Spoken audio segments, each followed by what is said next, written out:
하나님을 묘사하는 방식은 어떤 것이 있을까요? 흔히 생각해 봤을 때 그림이요. 그림, 예, 제일 쉬운 답을 하셨고요. 음악. 예, 음악, 또 실제 음악이 또 하나님의 모습을 또 묘사해주는 그런 음악들이 또 있습니다. 한 예로 지금 여러분들은 들으실 수 없겠지만, 예, 그 제가 부탁드린 게 뭐냐면 하이든의 청지창조의 일부를 이렇게 또 들려달라고 나가고 부탁하셨는데요. 예. 오, 아 이건가요? 이제 즐겨 듣는 음악이죠.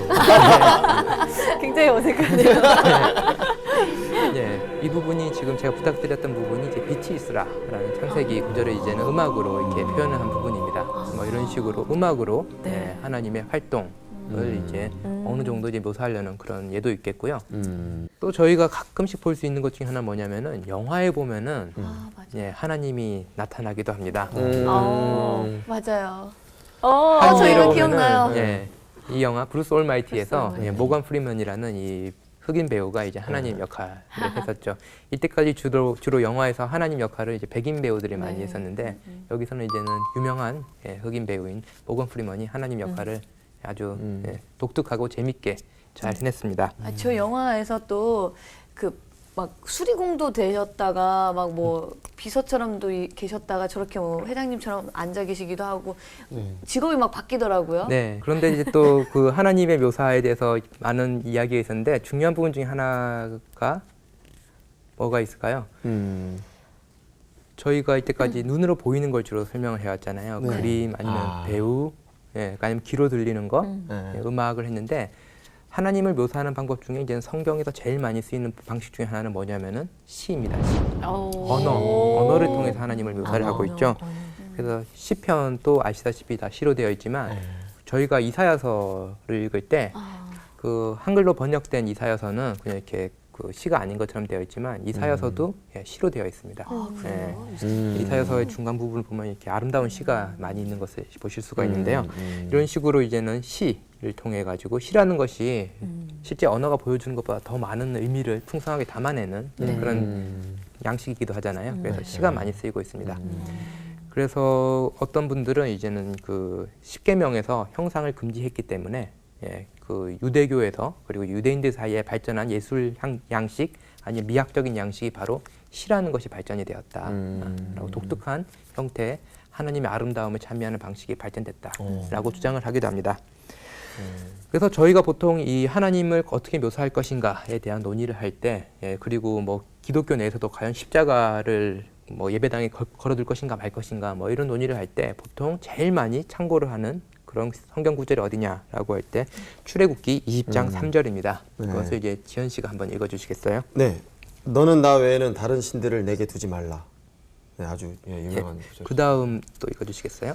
너를 위하여 새긴 우상을 만들지 말고 또 위로 하늘에 있는 것이나 아래로 땅에 있는 것이나 땅 아래 물속에 있는 것에 어떤 형상도 만들지 말며. 예, 네. 저희가 십계명 이렇게 다르게 끊어서 읽었는데 그 유대인들과 유대교와 그 기독교가 십계명을 이렇게 보는 방식이 조금 차이가 있습니다. 지금 읽으신 거는 저희로 하면 1계명, 2계명인데 유대교에서는 그거 전체를 2계명으로 예, 보고 있습니다. 예, 근데 여기서 금지된 게 두 가지가 있죠. 네. 뭐냐면은 형상을 만들. 첫 번째로는 형상을 만들지 말라 또 있고 또 그리고 그 앞에 나온 게 뭐냐면 우상을 섬기지 말라입니다. 그래서 두 가지가 구분될 필요가 있어요. 하나는 뭐냐면은 우상을 섬기지 말라, 다른 신을 섬기지 말라는 차원이 하나가 있고 다른 하나는 뭐냐면은 네가 참 하나님을 섬기더라도 그 하나님의 형상을 만들지 말라라는 두 의미가 이 구절 안에 같이 들어 있습니다. 그래서 조금 길긴 하지만 그 왜 우상을 섬기지 말라고 성경에서 말하는지를 아주 재밌게 묘사한 성경 구절이 있어서요. 그래서 인영 씨가 이사야서 44장 15절에서 18절을 한번 읽어주시겠어요? 네. 이 나무는 사람이 땔감을 삶는 것이거늘 그가 그것을 가지고 자기 몸을 덮게도 하고 불을 피워 떡을 굽기도 하고 신상을 만들어 경배하며 우상을 만들고 그 앞에 엎드리기도 하는구나. 그 중에 절반은 불에 사르고 그 절반으로는 고기를 구워 먹고 배불리며 또 몸을 덮게 하여 이르기를 아하 따뜻하다 내가 불을 보았구나 하면서 그 나머지로 신상 곧 자기의 우상을 만들고 그 앞에 엎드려 경배하며 그것에게 기도하여 이르기를 너는 나의 신이니 나를 구원하라 하는도다.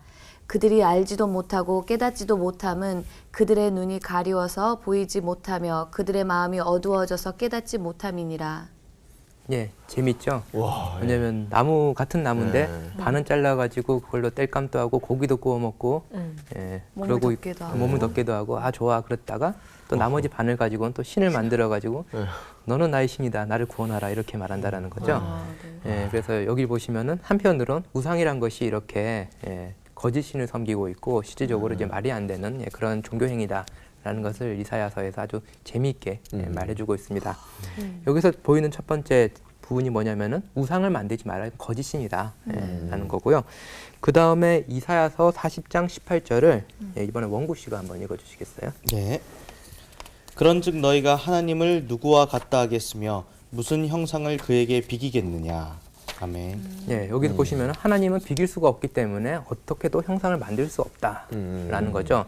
이게 보시면 아까 말씀드렸던 십계명에서 이계명에서 금지했던 하나님의 형상을 만들지 말라. 예, 두 의미입니다. 근데 하나님이 정말 이 사람들이 이렇게 약한 마음을 가지고 있다라는 걸 아시면서도 단순히 그래 너 형상 없이 날 섬겨라고 말하실 정도로 예, 그렇게 이게 예, 뭐라 그럴까요? 예, 원칙주의적인 예, 그런 하나님의 모습은 아닙니다. 사람들이 뭔가 가시적인 게 있고 뭔가 상징적인 게 필요했기 때문에 이스라엘에게 준 뭔가가 있습니다. 그게 뭐냐면은 법궤입니다.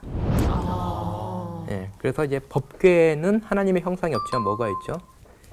하나님이 말씀. 예, 모세에게 주신 그 말씀이 들어가 있죠. 예, 그 가시적인 그런 법궤 앞에서 예배를 드리라라는 것이 이제는 이스라엘의 신앙의 특징이었습니다.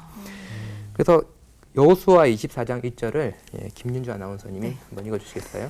여호수아가 이스라엘 모든 지파를 세겜에 모으고 이스라엘 장로들과 그들의 수령들과 재판장들과 관리들을 부르매 그들이 하나님 앞에 나와 선지라. 예, 여기 보시면은 법궤라는 말은 안 나오는데 보면은 여호수아가 다 불렀죠. 네. 그래서 하나님 앞에 섰다. 하나님 앞에서 예배 드렸는데 하나님 앞이라는 이 표현이 뭐냐면은 법궤 앞. 법궤 앞에서 라는 의미입니다. 자, 그런데 이제 아시다시피 이제 법궤는 지금 더 이상 저희가 볼 수가 없죠. 네. 네. 예, 어디 있을까요? 박물관에요. 박물관에요? 지금 아니면 교회에서 소장하고 있지 않을까요? 법궤요? 네, 아닌가? 예, 성당에 있나요? 법궤는 로마. 없어. 성경책? 예, 법궤가 예, 그 소실되었다라는 게 어디인지 모른다라는 게 이제 일반적으로 저희가 다 받아들이고 있는 건데 그 흔히 저희가 장난으로 말하는 게 미 국방부 지하에 있다. 왜냐하면 인디아나 존스를 보시면은 원을 보시면 그 법궤를 둘러싸고 이루어지는 이야기들이거든요. 예, 예, 그래서 흔히 이제 그럴듯하네. 그런 식으로 얘기를 하기도 합니다. 예, 왜 하나님이 이제는 보이시지 않는 분이고 그 형상도 만들 수도 없는 분이지만 왜 법궤가 하나님의 임재를 상징하냐라고 했을 때 중요한 건 말씀하셨듯이 예, 하나님의 말씀이 있기 때문에 그렇습니다. 그래서 이제는 제가 앞서 설명드렸듯이 유대교 신앙, 유대인들에게 중요한 것은 어떤 가시적으로 하나님의 모습을 그려내는 것이 아니라 어떤 언어를 통해서 말씀을 그것을 또 언어를 통해서 예, 재해석해내고 그것도 하나님을 묘사하는 것이 발전이 됐습니다. 흔히 저희 뭐 한국의 어머니들도 좋아하는 게 뭐냐면 유대인 교육법 뭐 이런 거 상당히 좋아하시죠. 뭐 유대인들이 각 분야에서 두각을 드러내고 있다. 뭐 음악이면 음악, 뭐 사상이면 사상, 뭐 의학이면 의학 그러는데 예, 유대인들이 유독 예, 두각을 드러내지 못한 부분이 하나가 있었습니다. 그래요? 네. 신학이요? 신학은 기독교 신학에서는 두각을 발휘 못했겠지만 유대교 신학에서는 발휘를 했겠죠. 뭐지? 예술. 예술, 미술. 예, 미술입니다. 오. 왜냐하면 형상 금지가 있기 때문에. 네. 역시 박인 역시. 개인 교습 진짜 받는 것 같은데. 뭔가 날로 지식이 쌓아지고 있어요. 네. 보시면은 유대인들 음악가들 뛰어난 분들 엄청나게 많거든요. 그래서 심지어 뭐 유대인 마피아다, 세계 음악계는 막 그런 식으로까지도 얘기하시는 분들도 계신데 유독 유명한 화가 중에 유대인들이 유대인하죠. 별로 많지 않아요. 뭐 샤갈이라든지 그런 정도가 예외가 있지만 그 이유 중에 하나는 뭐냐면 유대인들은 이런 식으로 시각 이미지화 하는 것이 예, 종교적으로 어느 정도 예, 장려가 되지 않았기 때문에 재밌네요. 그렇습니다. 뭔가 제한됐던 거예요. 예. 그래서 처음에 이제 유대교에서 말씀드렸듯이 하나님을 묘사하기 위해서는 주로 언어가 발달됐다 그랬잖아요. 예, 근데 또 저희가 바로 어려움이 있는 게 하나님은 볼 수도 없고 저희가 또 이해할 수도 없는 분인데 어떻게 우리의 언어로 설명을 할 수 있을까라는 거죠. 예, 예를 들면 저희가 오늘 하루 있었던 일 집에 가가지고 가족들한테 표현할 때도 어렵잖아요. 어려워요. 예, 언어가 너무나도 제약되어 있습니다. 재밌었어. 뭐 했어? 그죠? 밥 먹고. 네. 사실 언어라는 것은 굉장히 제한된 어떤 그러니까요. 표현 방식이기 때문에. 예, 그렇죠. 또 집에 가서 얘기를 하면은 예, 나중에 보면 전혀 다르게 이해하고 있고 맞아요. 예, 예. 예, 그런 예도 많이 있죠. 자, 그래서 이제 언어라는 것도 이제 하나님을 설명하는 데는 예, 충분히 믿을 만한 예, 그런 매체가 될 수 있을까를 이제 신학자들이 고민을 했습니다. 그래서 성경에 있는 언어들을 잘 살펴봤더니 성경의 언어가 과학적인 언어는 아니다라는 거죠. 예, 과학적인 언어가 아니다라는 건 다른 말로 하면은 정확한 정보를 전달해주는 예, 그런 언어는 아닙니다. 예를 들면 지구가 둥글다라고 할 때 저는 어떻게 알죠? 지구가 둥글다는 이미지를 갖고 있죠. 네. 어느 정도 과학적인 언어입니다.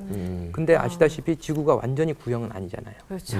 예, 그렇기 때문에 어느 정도 근사치의 그 정보를 전해주지만 저희는 그 언어를 어떻게 말하죠?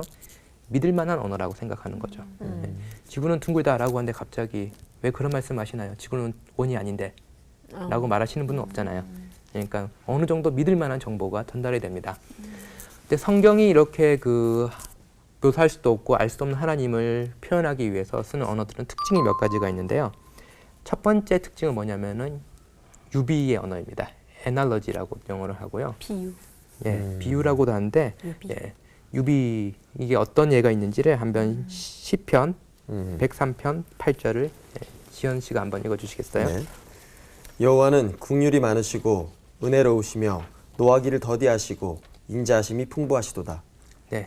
여기 보시면 하나님에 대해 묘사가 되고 있죠. 뭐 은혜롭고 뭐 노하기 더디하시고 그러죠. 인자하시고. 근데 그러면 하나님이 어떤 분이다. 하나님이 참 우리를 인내하시는 분이다. 이런 걸 알 수 있죠.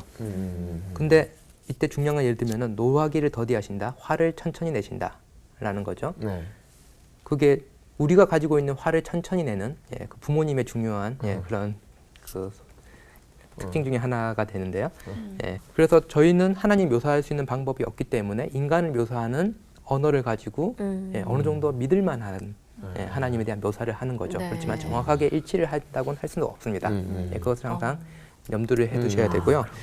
그 다음으로 많이 쓰이는 성경의 하나님 묘사하는 방식은 은유, 영어로는 메타포가 있습니다. 뭐 고등학교, 중학교 때 이제 많이 했죠. 뭐.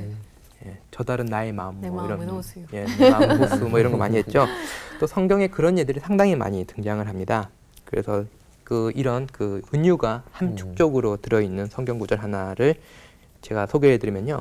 사무엘하 22장 3절을 지영 씨가 한번 읽어주시겠어요? 자, 아, 죄송합니다. 네. 인영 씨가 읽어주시겠어요? 순간 멈추셨어요. 합쳤네요. 네, 내가 피할 나의 반석의 하나님이시오, 나의 방패시오, 나의 구원의 뿌리시오, 나의 높은 망대시오, 그에게 피할 나의 피난처시오, 나의 구원자시라, 나를 폭력에서 구원하셨도다. 아멘. 예. 여기서 보시면 어떤 그 보호자로서의 이미지로 하나님을 표현하기 위해서 다양한 예, 메타포들, 은유가 쓰이고 있죠. 뭐 망대, 피난처 뭐 이런 식으로 계속 쓰이고 있습니다. 이것도 이제는 저희가 가지고 있는 어떤 이미지, 뭐 예를 들면 마틴 루터가 했던 유명한 그 찬송가 중에 하나가 내주는 강한 성이요. 그 상당히 저에게 하나님이 어떤 분이신지 신뢰할 분이라는 것을 알려주는데 좋은 그런 예, 은유가 되는 거죠. 그런데 이제는 문제는 뭐냐? 또 은유도 하나님을 완전히 이렇게 설명해주지 못합니다. 예, 저희가 가지고 있는 은유에서 우리가 의도했던 것과 의도하지 않은 바가 함께 저희에게 이렇게 들어올 수가 있는 거죠. 예를 들면 저희가 가장 많이 쓰는 은유 중에 하나가 여호와는 나의 목자시니이죠. 근데 목자들은 양을 예, 사랑하고 지키고 그러기도 하지만 가끔씩은 잡아먹기도 하고 예. 그렇지. 예, 그리고 또 가정 경제가 힘들어지면 또 양을 또 팔기도 하고 예, 이제 이러는 정말 거죠. 직관적이다. 그렇죠. 예, 그렇기 때문에 저희가 이런 목자, 망대 이런 걸 쓰지만 또 동시에 또 하나님이 아닌 그런 이미지들도 저희가 함께 가지고 올 수가 있다라는 것을 또 염두를 하셔야 됩니다. 그리고 세 번째로 이제 또 성경에서 많이 쓰이는 그런 언어의 양식이 있는데요. 그 한국어로 정확하게 번역이 되기가 상당히 힘든 단어입니다. 영어로는 accommodation. 어코모데이션. 예, 해외여행 많이 다니신 분들은 네, accommodation은 숙소잖아요. 숙소잖아요. 네. 예, 그건 뭐냐면은 저희가 그 저희 집이 아닌 외국이라든지 타지에 가면은 여러 필요가 있잖아요. 뭐 집도 필요하고 먹을 것도 필요하고 씻을 것도 필요하고 여러 가지 필요가 있습니다. 저희 집이 제공해주던. 근데 이제는 그 필요를 거기서 알아서 맞춰주는 것이 이제 어코모데이션이 되는 거죠. 호텔이 그래서 어코모데이션이라고 불리는 이유 중에 하나도 저희의 필요를 이게 많이 채워주기 때문에 그렇습니다. 그런데 이제는 그 언어로서 언어의 양식으로서 이제 어코모데이션 그걸 흔히 적용이라고 번역을 하죠. 그건 뭐냐면은 우리도 하나님에 대해서 이야기도 하고 싶고 알고 싶은데 적절하게 묘사할 방법이 없는 거죠. 그럼 뭐냐면은 하나님이 저희 수준에 맞게 알려주신다는 겁니다. 저희의 필요에 맞게. 예를 들어가지고 제가 여기서 신학 수업을 공부를 해야 된다 그래가지고 제가 박사과정 세미나 하듯이 이렇게 막 하잖아요. 물론 수준도 더 높고 훨씬 더 정확한 신학을 정보를 전달하겠죠. 그런데 하지만 못 알아듣겠죠, 저희가. 신학 훈련을 받지 못한 분들은 못 알아듣는 거죠. 여기서 제가 하는 거는 눈높이에 맞춰서 물론 어렵다고 생각하시는 분들 많겠지만 이것은 제가 적용을 시킨 거죠. 마찬가지로 하나님이 가지고 있는 어마어마한 그런 지식들, 완전한 지식들을 우리에게 전달을 하실 때 우리들이 알아들을 수 있는 수준으로 내려가지고 알려주신다라는 겁니다. 이것을 이제는 그 성경에서 가끔씩 그 기독교를 비판하시는 분들이 하시는 말이 성경에 하나님 왜 이렇게 유치해? 뭐 질투도 하시고 화도 내시고 자기가 아닌 후회도 하시고 이런 표현들이 나오는 게 뭐냐면은 하나님이 어떤 분이신지를 인간들의 수준에 맞게 알려주시기 위해서 그런 언어가 쓰였다라는 거죠. 예를 들면 하나님이 오른팔로 저희를 보호하신다라고 하죠. 그렇게 하면 사람들이 그러죠. 그럼 하나님 왼팔도 있나? 뭐 이런 얘기를 하는 거죠. 그건 뭐냐면 오른팔이란 거는 권위, 위엄, 그리고 강력한 보호를 상징해 주는 거거든요. 그래서 하나님이 오른팔로 우리를 감싸주신다라는 거는 우리에게 맞는 수준으로 하나님께서 자기를 알려주시는 거죠. 그거는 마치 예를 들어가지고 가장 위대한 물리학자 아인슈타인이 동네 유치원에 초청을 받았다고 생각해 보세요. 그래서 아인슈타인이 유치원 애들한테 그 별에 대해서 설명을 할 때 어떻게 하겠습니까? 어렵죠. 그거는 아인슈타인이 와도 별 수 없이 반짝반짝 작은 별 노래를 불러줘야지 아이들은 좋아하고 이게 별이구나, 별은 빛나는구나라는 걸 알게 되는 거죠. 그 신학의 언어도 하나님께서 저희 수준에 맞게 알려주셨고 특히 성경의 언어는 보시면은 그 과학적 지식이 부족했던 이스라엘 사람들, 고대 이스라엘 사람들 그 사람들에게 하나님이 우주의 비밀도 알려주시고 자기가 누구신지도 알려주시고 역사의 의미도 알려주셔야 됐던 거죠. 그렇기 때문에 현대인들이 볼 때 이게 왜 하나님이 이렇게까지 유치한 표현을 썼어 이런 식으로 비판이 되는 것도 이 성서의 언어의 특징을 잘 이해를 못해서 그렇다라고 할 수 있습니다. 그 대표적인 예를 이제 그 느헤미야 1장 6절에 있는데요. 원구 씨가 한번 읽어주시겠어요? 네. 이제 종이 주의 종들인 이스라엘 자손을 위하여 주야로 기도하오며 우리 이스라엘 자손이 주께 범죄한 죄들을 자복하오니 주는 귀를 기울이시며 눈을 여시사 종의 기도를 들으시옵소서. 나와 내 아버지의 집이 범죄하여. 여기까지만 읽어주시고요. 보시면은 이제 아주 진지하게 등장하죠. 우리 잘못했습니다. 우리 회개하겠습니다. 기도하겠습니다. 그런데 갑자기 기도 기울여 주시고 눈도 열어 주시고 이런 식으로 나오는 거죠. 왜냐하면은 하나님이 실제로 우리와 같은 눈이 있고 귀가 있어서가 아니라 우리의 기도를 들어주시기 위해서 귀를 기울이시고 그리고 우리의 사정을 바로 파악하기 위해서 눈도 열어주시고 이런 식으로 이렇게 묘사가 되고 있는 거죠. 그래서 이제는 그 성경에 나오는 이런 표현들을 뭐냐면은 신인 동형론적인 표현이라고 합니다. 하나님과 인간이 마치 동형, 똑같은 형상이 있는 것처럼 묘사를 한다라는 거죠. 이게 사람들이 정말로 하나님이 저희와 같이 손발이 있고 눈이 있고 코가 있고 그렇기 때문에 그렇게 묘사한 것이 아니라 우리 수준에 맞게 우리가 이해할 수 있게 묘사됐기 때문에 이런 그 마치 하나님이 저희와 비슷한 존재인 것처럼 묘사가 되는 거죠. 근데 성경에서 보면은 하나님의 형상으로 인간을 창조하셨다고 나오잖아요. 네. 그렇기 때문에 하나님도 인간과 같은 모습을 가지고 계시다라고 생각할 수도 있지 않을까요? 예, 한때 그렇게 생각했던 그런 신학자들도 있었고요. 그래서 뭐 장난같이 하는 얘기가 뭐냐면은 다른 동물, 그런 의미에서 하나님 형상으로 창조된 건 인간만 있잖아요. 그래서 하나님 형상을 인간과 동물의 차이를 가지고 이제 설명을 했던 거죠. 근데 다른 동물들도 눈이 있고 뭐 원숭이 손발이 있고 그렇잖아요. 근데 인간이 유독 특이하게 하는 게 뭐죠? 직립보행. 직립보행이죠. 예. 그래서 인간 직립보행도 하나님 형상이다라고 이렇게 했다가 남극의 발견이 펭귄들을 봤더니 펭귄들이 이제 직립보행을 하고 있어가지고 그건 뺐다라는 이게 유명한 또 농담이 있습니다. 재밌네요.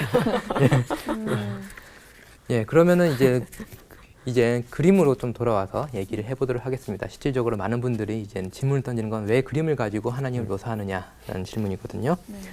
하나님을 하나님의 특징 중에 가장 아름다운 특징 중 하나 뭐냐, 하나님이 영광이 있으시다, 영광의 존재이시다라는 거죠. 그 영광을 표현하기 위해서는 어쩔 수 없이 이제 아름다운 뭔가를 가지고 그 영광을 묘사를 하게 되기 때문에 기독교에서는 이제 예술이 발전됐습니다. 그리고 특별히 이제 회화 예술이 많이 발전이 됐게 됐고요. 이제 기독교가 로마의 종교로서 공인이 되고, 그리고 이제 점점 이제 기독교가 세력이 커지고 또 부가 많아지고 그러면서 예배 장소는 이제 그림과 모자이크 등으로 이제 화려하게 장식이 되게 됩니다. 그랬더니 이제 항상 이제 옛날을 그리워했던 사람과 이제 현실에 또 만족하는 사람 사이의 갈등이 역사 속에서 늘 일어나죠.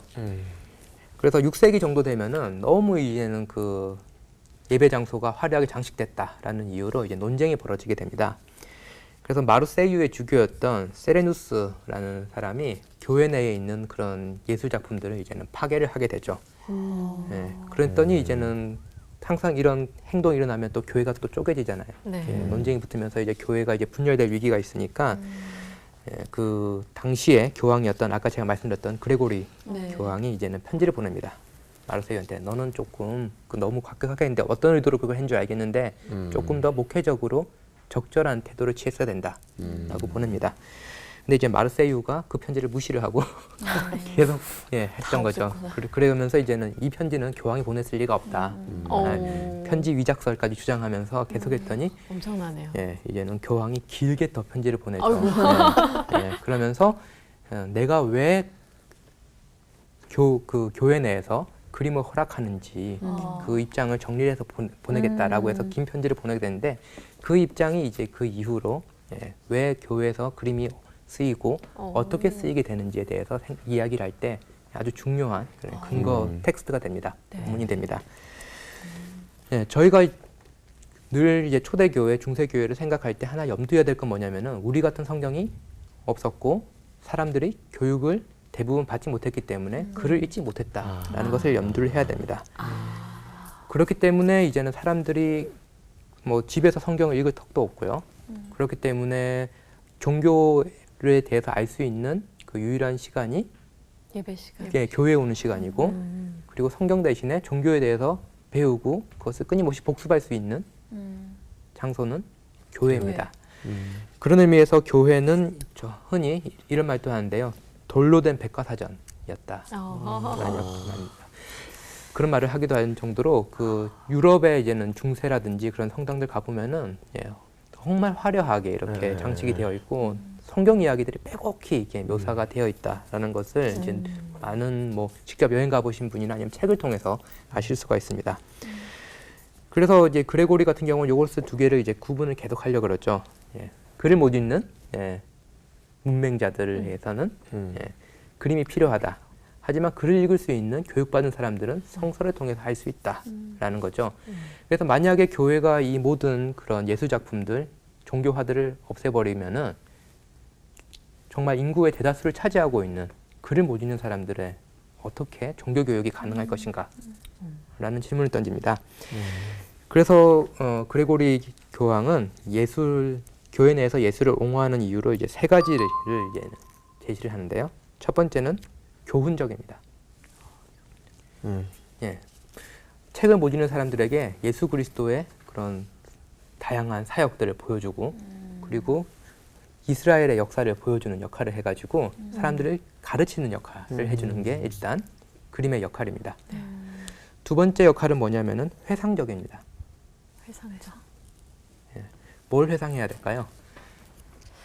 설교죠. 설교 기억하시나요? 네, 오늘 월요일에 녹화하는데 어제 설교도 가물가물. 다 기억하는 분은 없죠. 어느 정도는 하지만 그렇지만 비슷한 성경 구절을 계속 놓고 묵상을 하면은 목사님이 이런 말씀을 하셨지라는 게 기억이 나잖아요. 네. 마찬가지죠. 그 당시에 많은 글을 못 읽던 사람들이 설교를 한번 듣고 집에 와가지고 기억을 못 하는 거죠. 그렇기 때문에 이런 이미지들을 통해 가지고 회상을 하는 겁니다. 그 역할을 해주는 게 이제는 교회 내 예술 작품이었죠.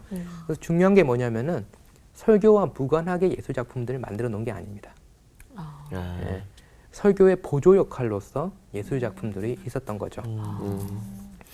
그리고 세 번째는 뭐냐면 이제 감정을 고양시키는 역할을 합니다. 예술 작품은. 보통 설교는 좀 아무래도 언어로 하다 보니까 딱딱하고 또 예를 들어 가지고 예수님 뭐 그 제자들 얘기를 하더라도 사람들의 상상력이 그렇게 풍부하지 않기 때문에 그 어떤 모습인지 잘 생각이 안 날 수도 있습니다. 그렇죠.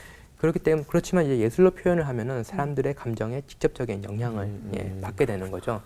그래서 더 말씀을 잘 받아들일 수 있다. 그런 의미에서 감정을 고양시키는 역할을 한다라고 해서 이 그레고리는 이 세 가지 역할을 통해서 예술은 예술 작품은 교회 내에 쓸 수 있다라면서 이 마르세유의 주교였던 세레누스를 이제 약간 네가 너무 극단적으로 갔다라고 비판합니다. 말씀드렸듯이 첫 번째로는 가르치는 역할, 교훈적인 역할, 두 번째는 회상을 해주는 역할, 세 번째는 이제 감정을 고양해주는 역할을 합니다. 확실히 그 설교를 들을 때 이제 교회 안에서 이제 만약에 목사님들이 이렇게 그려져 있는 그림을 이렇게 한 번씩 하면은 칠판 같은 느낌이 좀 들 것 같아서 확실히 더 잘 들어올 것 같긴 하네요. 저도 가끔은 집에 있는 저기 어린이 성경 보면 네. 더 좋을 때 그림이잖아요. 더 좋아요. 어쩔 때 어린이 성경. 그런 힘이 있죠. 이렇게 글을 못 읽던 사람들을 위해서 이제 이미지를 통해서 그 그림을 통해서 스테인드 글라스를 통해서 혹은 이런 조각을 통해 가지고 이제 설명을 해줬던 방식이 그래서 서방 교회 내에서 이렇게 그 어느 정도 정착이 되게 됐고요. 그리고 인쇄술이 발달되면서 뭐가 나왔냐면은 가난한 자의 성서라는 책이 나옵니다. 우와. 그보다는 그림으로. 그림이 많은 거죠. 근데 실질적으로 가난한 사람들이 이 성서를 구매했을 거라고 생각은 하지 않고요. 더 비쌌을 것 같은데 그림 들어가. 이 정도의 인쇄술이 발달된 가난한 자의 성서라는 표현은 이제는 15세기 정도 인쇄술이 발달되면서 이런 식으로 그림이 많이 들어간 이미지가 많이 들어간 성서가 이제 그 지금의 개신교 지역이죠. 네덜란드라든지 이런 지역에서 많이 나오게 됩니다. 지금 이 그림은 그 십자가형을 설명하는 이미지입니다. 가난한 자의 성서 속에 들어 있고요. 지금 현재 미국 워싱턴 내셔널 갤러리에 소장되어 있는데 십자가형을 설명하기 위해서 아담과 하와부터 해가지고 이 성서 이야기들이 쭉 나오게 되는 거죠. 그래서 이 이미지를 통해 가지고 뭐 사람들은 아담과 하와 그때부터 있었던 죄에 대해서도 생각을 하게 되고 예수님이 당하셨던 이런 유혹들 이런 것들에 생각을 하게 되고 그러면서 십자가형의 이미지를 이렇게 어느 정도 구체화시켜 가지고 글을 잘 못 읽고 이해력이 떨어지더라도 그것을 이제 생각하고 받아들일 수 있었던 거죠. 그리고 이제 책을 덮고 있더라도 이제는 이 이미지가 계속해서 정신에 영향을 미치게 됩니다. 그런데 이런 뭐 이미지 사용 언제나 이렇게 역사 속에서 저희가 인간 삶에서 좋은 일을 의도했더라도 그게 가끔씩 혹은 자주 악한 결과 내지는 이제는 저희가 의도하지 않았던 결과를까지 발전을 하게 될 때도 있는데요. 이 경우도 마찬가지입니다. 이 가난한 자의 성서 의도는 좋았지만 너무 이제 이것이 범람이 되고 또 교회 내에서 이제는 또 너무나도 많은 이미지가 사용되면서 사람들이 이제 헷갈리는 거죠. 뭐가 헷갈렸을까요? 이것이 교육용인지 아니면 진짜 이걸 가지고 예배를 드려야 되는지 이제 이게 헷갈리게 됩니다. 그래서 종교개혁자들은 종교개혁을 일으키면서 예배개혁도 같이 일으켰거든요. 신학개혁이 아니라. 그래가지고 뭘 했냐면은 극단적인 경우는 교회 내에서 악기도 안 된다. 그래가지고 올겐까지도 다 부숴버리고 그리고 이런 이미지들을 가지고 예배를 드리면은 사람들이 자꾸 이미지를 교육용이라든지 그런 거 쓰지 않고 여기다가 예배를 드리려고 그런다. 이미지에다 대고.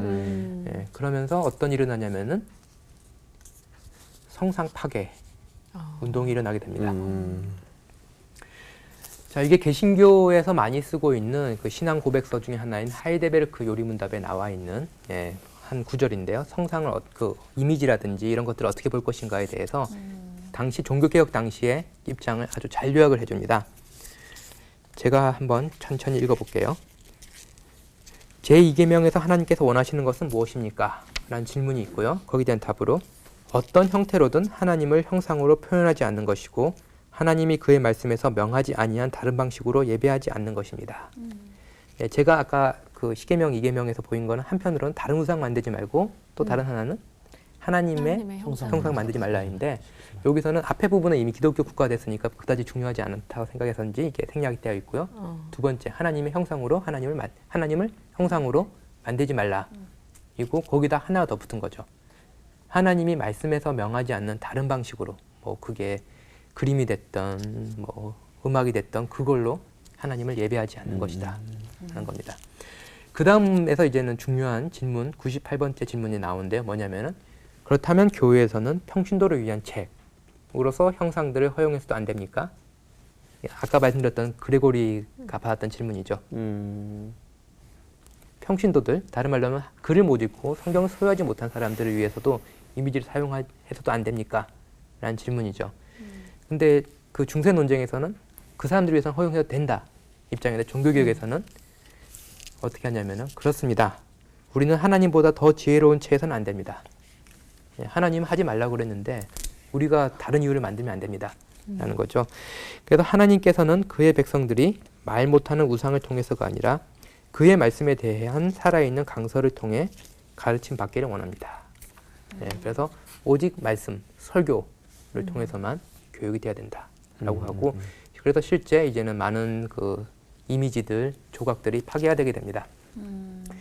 아까 보여드렸던 그 가난한 자를 위한 성서가 출판된 곳도 네덜란드이고 이렇게 교회 밖에 있는 그 우트레이트, 네덜란드 우트레이트에 있는 성 마틴 성당에 있는 조각인데요. 당시에 이제 종교개혁이 일어났을 때는 이런 식으로 성상들의 얼굴들이라든지 전체를 이렇게 파괴를 해놨습니다. 그래서 실제 여러분들이 이제는 좀 유럽 여행을 가면은 이렇게 부분적으로 파괴되어 있는 그런 성상들을 많이 볼 수 있고 또 이제 또 복구를 안 했어요. 뭐 돈이 없어서 복구를 안 할 수도 있지만 어떤 역사적인 교훈을 주기 위해서 이렇게 또 복구를 안 한 경우도 많이 있습니다. 돈이 없어서. 그렇지만 여기서 저희가 중요하게 볼 부분 중에 하나는 뭐냐면은 그러면 개신교에서 전혀 그림을 쓸 수 없느냐? 근데 여러분들 어린이 성경 그런 거 보시면은 많이 쓰고 있잖아요. 그렇죠. 그리고 저도 이미지를 많이 보여드렸고 여기서 중요한 게 뭐냐면은 개신교에서 나름대로 그래도 이제 완전히 이미지 없앨 것이냐 아닐 것이냐고 했을 때 갑론을박이 많이 벌어지긴 합니다. 근데 이제 칼빈이 만들어 놓은 아주 중요한 구분이 있는데 뭐냐면은 우리는 예배 처소에서는 그림을 쓸 수는 없다. 예배 처소에서는 그걸 가지고 예배의 도구라든지 그것을 예배 대상으로 삼을 수 없다. 그렇지만 예배 장소가 아닌 곳에서 교육적인 목적을 위해서는 허용될 수 있다라는 입장입니다. 그렇기 때문에 저희가 지금 그런 역사 속에서 이런 많은 논쟁이 있었지만 그럼에도 불구하고 그림을 통해서 어느 정도 그 교육적인 목적을 가지고 그림을 사용을 하고 있습니다. 시간이 많지 않아 가지고 이제 또 다른 중요한 논쟁 중에 하나인 그러면 동방교회에서 그 쓰고 있는 이콘은 어떤 식으로 쓰이고 있냐에 대해서도 말을 하면 좋은데 거기에 대해서는 설명을 드릴 수 있는 시간이 많지 않고 짧게만 말씀을 드리겠습니다. 그 이런 서방교회에서는 보시면은 그 그레고리 교황의 편지에 의해 가지고 이 세 가지 용도로 그림이 쓰일 수 있다라고 했는데 동방교회에 보시면 또 다른 형태의 이미지가 많이 쓰이고 있죠. 그림들. 제가 많이 드린 이콘이라고 많이 보여주셨죠. 많이 보여드렸죠. 그걸 보시면은 그건 예배 장소에 있습니다. 예배 장소에 있고 예배할 때도 중요한 역할을 하고 있죠. 그것 때문에 그거 정말 우상 숭배가 아니냐라고 이렇게 또 얘기를 하는데요. 여기도 긴 논쟁이 있습니다. 긴 논쟁인데 그 중에서 가장 중요한 이미지 이 논쟁 포인트 중에 하나가 뭐냐면은 십계명, 이계명을 자세히 보시면은 하나님이 형상을 금지하신 게 아니라 하나님이 색인 형상을 금지하고 계십니다. 색인 형상. 영어로는 carved 이미지거든요. 조각인 조각한 거. 이미지인 거죠. 그렇기 때문에 그 동방종교회에서는 서방교회와는 다르게 이콘이 많이 발전되어 있지만 이콘에서 하나님의 뒷모습, 옆모습이 보이는 게 없습니다. 입체적으로 표현됐다라는 건 뭐냐면은 그게 색인 형상과 같다라는 거죠. 예, 그렇기 때문에 이콘은 반드시 평면입니다. 예, 반드시 평면으로 만들어져 있고 입체적으로 절대 묘사가 안 됩니다. 예. 그리고 또 중요한 것 중에 하나는 하나님의 모습을 그대로 표현하는 게 아니라 어떻게 표현을 하냐면은 항상 성부 하나님도 예수 그리스도 모양으로 예, 표현을 합니다. 그 이유는 하나님은 볼 수 없지만 예수 그리스도는 보이지 않는 하나님의 형상이라고 골로새서 1장 15절 이런 데 나오기 때문에 그렇죠. 이 때문에 성부 하나님을 묘사하더라도 성자 하나님의 모습으로 묘사한다. 이런 철저한 그런 신학적인 기본 원리를 가지고 이콘이 그려지고 있습니다. 그래서 재밌는 그림을 또 하나 보여드릴게요. 이거는 뭐냐면은 베드로입니다. 예수님의 제자였던 네. 베드로인데 베드로라는 것을 알 수 있는 상징은 보통 두 가지를 베드로는 갖고 나타나는데요. 하나는 열쇠를 가지고 나타납니다. 주도 열쇠예요? 네. 열쇠 십자가가 있긴 하지만요. 네. 왜 그러냐면은 예수님이 베드로에게 천국 열쇠를 주셨다라고 되어 있잖아요. 성경에. 그래가지고 그 네가 여기서 매면은 하늘에서 매일 것이고 풀면 풀리고 이런 말씀을 하십니다. 예. 그래서 이제 열쇠를 가지고 있는 모습이 나타나는 게 이제 그 베드로고 그리고 이 책. 을 갖고 있는 이 두 개를 갖고 있는 게 베드로인데 여기서 재미있는 게 뭐냐면은 로마에 있는 성 베드로 성당의 베드로 상입니다. 그래서 베드로가 입체적. 예, 입체적이죠. 색인 형상으로 되어 있죠. 서방교에서는 예, 색인 형상 이게 큰 논쟁거리가 아니었습니다. 동방교에서는 색인 형상 이게 큰 논쟁거리였기 때문에 베드로도 이렇게 묘사되는 거죠. 네, 베드로도 평면으로 이렇게 진짜 묘사가 평면이네요. 됩니다. 굉장히 평면적이네요. 예, 그래서 뭐 오늘 제가 보여드릴 이미지와 설명할 거는 여기까지이고요. 보시면은 이 논쟁 문제, 과연 우리는 하나님 형상을 어떻게 묘사할 것인가, 하나님을 어떻게 묘사할 것인가입니다. 저희가 가지고 있는 언어, 저희가 만들 수 있는 이미지 모두 다 예, 어느 정도 한계가 있을 수밖에 없습니다. 네. 그래서 이것을 할 때 그 신학자에서 신학자도 어떻게 표현하지만 정확하지는 않지만 믿을만하게 표현한다라는 말을 많이 합니다. 저희가 묘사하는 이미지, 언어, 하나님을 100% 정확하게 그려내지는 못하지만 예, 그렇지만 어느 정도 저희의 신앙에 있어서 믿을 만한 예, 그런 역할을 해주는 게 바로 이 저희가 쓰는 언어와 그리고 이미지다라고 할 수가 있겠습니다. 네.